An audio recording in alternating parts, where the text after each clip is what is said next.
Salam sejahtera buat kita semua.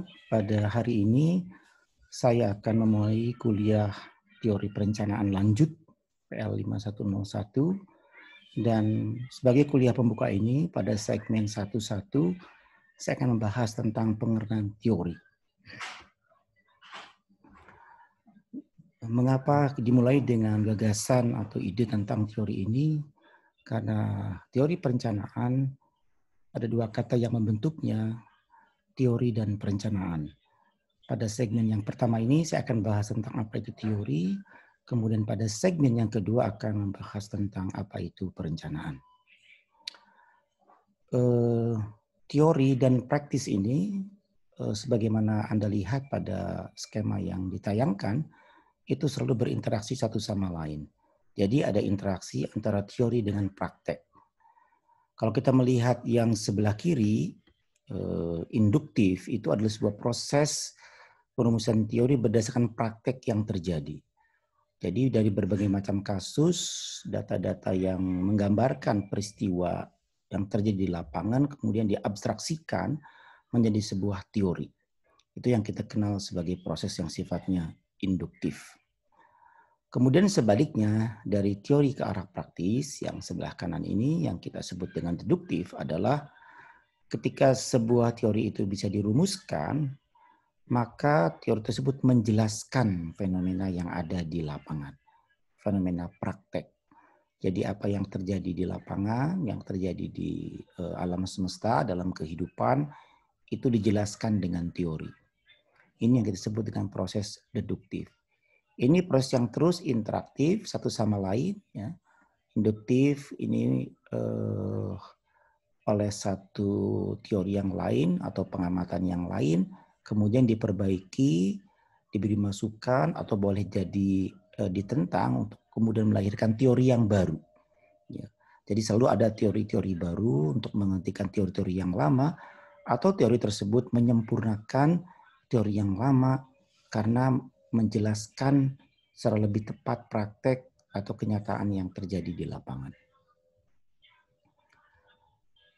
Kemudian pada slide berikutnya, teori bisa kita kategorikan, kita kelompokkan ke dalam 3 kelompok.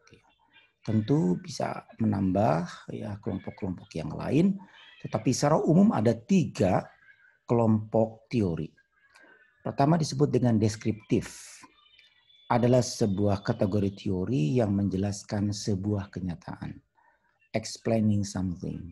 Ya, ada sebuah realita, ada sebuah kenyataan yang coba dijelaskan oleh teori tersebut.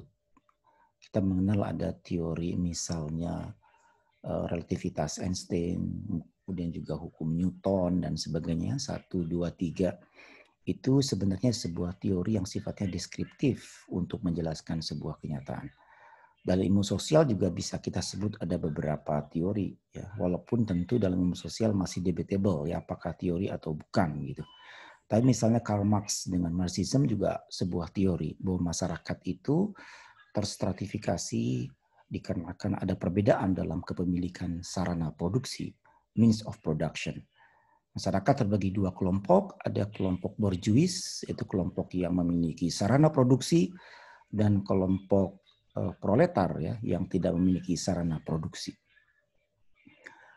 Jadi baik dalam ilmu sosial maupun ilmu alam dikembangkan berbagai macam teori yang menjelaskan bagaimana sebuah kenyataan. Kemudian yang kedua ada jenis teori yang kita sebut dengan preskriptif.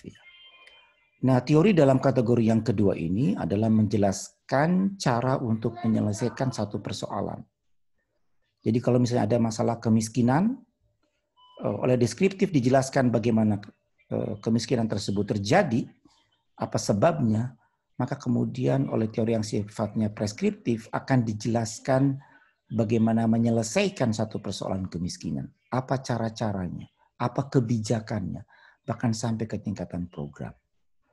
Itu kita sebut dengan preskriptif. Kemudian kategori yang ketiga yang kita sebut dengan normatif teori adalah untuk menjelaskan keadaan ideal yang diinginkan atau diharapkan terjadi pada masa yang akan datang.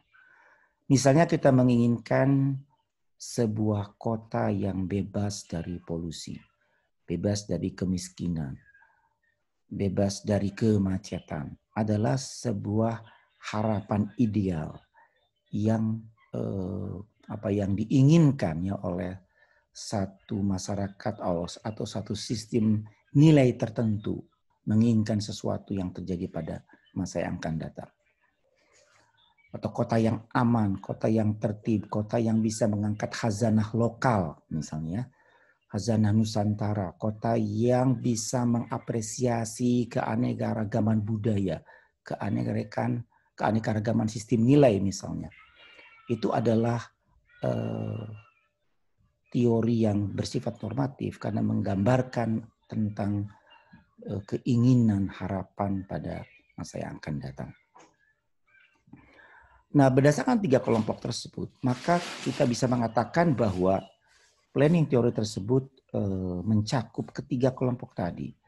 Di dalam planning teori, atau lebih tepat dalam planning itu sendiri, terdapat teori yang sifatnya deskriptif, ada yang sifatnya preskriptif, dan ada yang sifatnya normatif. Ini tentu berbeda dengan disiplin ilmu yang lain, ya, misalnya sosiologi lebih kepada deskriptif. Jelaskan ya. Sejarah juga seperti itu, antropologi seperti itu, fisika juga lebih dekat kepada deskriptif, kimia juga seperti itu. Tapi dalam planning ada unsur preskriptifnya, ada unsur bagaimana kita menyelesaikan satu persoalan di dalam domain publik. Kemudian juga ada unsur normatif yang menggambarkan keinginan ke depan yang diharapkan, ada sesuatu value baik yang ingin diwujudkan pada masa yang akan datang. Maka kalau kita kemudian membuat sebuah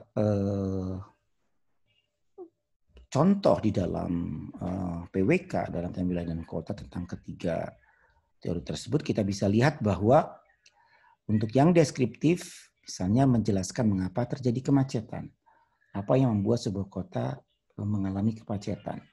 Kemacetan di sebuah tempat bisa berbeda dengan kemacetan di tempat yang lain sebab-sebabnya. Karena kemacetan adalah sebuah gejala, sebabnya bisa beraneka ragam. Kemudian yang kedua, yang sifatnya preskriptif, itu menjelaskan strategi untuk mengurangi kemacetan tersebut, ya.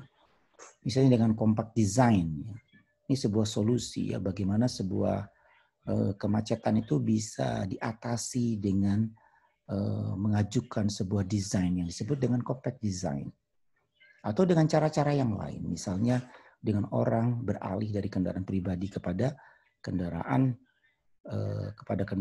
yang bersifat massal, ya, public transport. Nah, kemudian normatifnya, misalnya kita mencita-citakan bahwa kota ini adalah kota yang bebas dari kemacetan. Atau kota yang